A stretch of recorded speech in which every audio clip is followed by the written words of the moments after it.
النهارده كان في قرار لجنة التظلمات في المادة 18.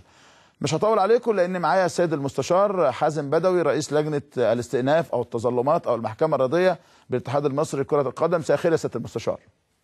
مساء الخير يا أحمد، ازي حضرتك؟ ازيك يا فندم؟ ازي حضرتك؟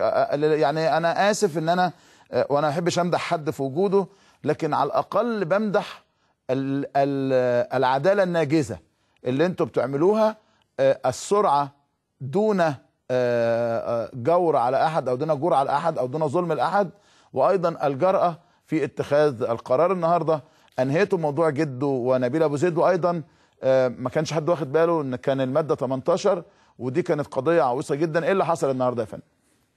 طبعا انا بشكر حضرتك على الكلام اللي حضرتك قلته، وطبعا الكلام ده انا بهديه للجنه، عندي اللجنه كلها الناس دي تعبت.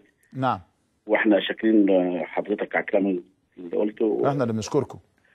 حضرتك النهارده كان عندي موضوع الماده 18 واحمد بيه، حضرتك عارف ان الموضوع ده ليه اكتر من 3 سنين تقريبا في اتحاد الكوره.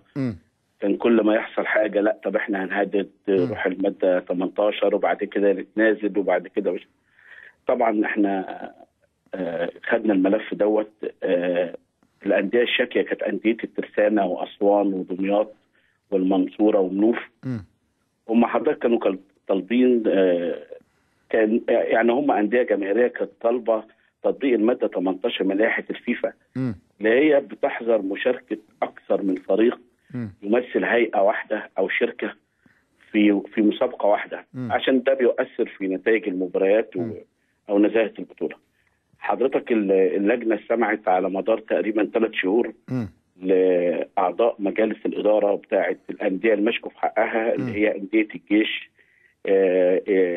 اللي بتنتمي لوزاره الدفاع، اللي هي الجيش والشرطه والبترول. انديه الجيش والشرطه، مظبوط، 7 انديه. نعم. استمعنا لاعضاء مجالس الاداره وشفنا الاوراق بتاعتها ولوائح النظام الاساسي واللوائح الاداريه والماليه ومحاضر الجامعات العموميه واجتماعات مجلس الاداره.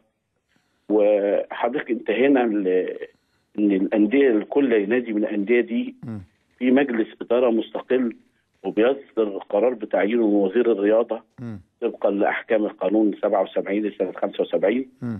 وان الانديه دي اكتسبت الشخصيه الاعتباريه فور اشهارها ولها استقلاليه تامه، وهي بتعتبر من الهيئات الخاصه ذات النفع العام. كل نادي ليه ميزانيه مستقله تضم قيمه اشتراكات الاعضاء ونسبه نصف في المائة على الاقل من ارباح الهيئه او الشركه التابع ليها. بصينا في اجتماعات مجلس الاداره ما لقيناش فيه اي توجيه او نصح سواء لوزير او لرئيس شركه. كل اللي بيشاع احمد بيه عن تدخل وزير، تدخل رئيس شركه في عمل مجلس الاداره، احنا رجعناه اول حاجه انه من قبيل مجازفات الحقيقه تماما في احيان كثيره، واحيان اخرى يعني انا برضو ما انكرش ان في ضعف شخصيه بعض مجالس الاداره. لا، انا كنت هقول لحضرتك لا كان في وزراء بيتدخلوا. كان في قصه شهيره في بتروجيت وامبي، وزير كان اللعيب وقال لك لا ما تشتكوش لان الوزير طلب كده. يبقى ده انا ارجعه لضعف شخصيه بعض مجالس الاداره. انا مش عايز انا اتصرف في موضوع كبير بيمس الراي العام فبقى احيل الامر لوزير لرئيس شركه عشان اقدر المسؤوليه عني. لكن احمد بيه لو حضرتك تفتكر برضو زي ما حضرتك بتقول لي المثل ده، كان في سنه تقريبا موسم 2009 2010 كان في مباراه شهيره كان بين طلائع الجيش وحرس الحدود، والطلائع كان مهدد بالهبوط. تمام. الماتش ده كان في ارض الطلائع، انتهى كام؟ فوز حرس الحدود، بس الطلائع راح بعدها باسبوع كسب المنصوره في المنصوره.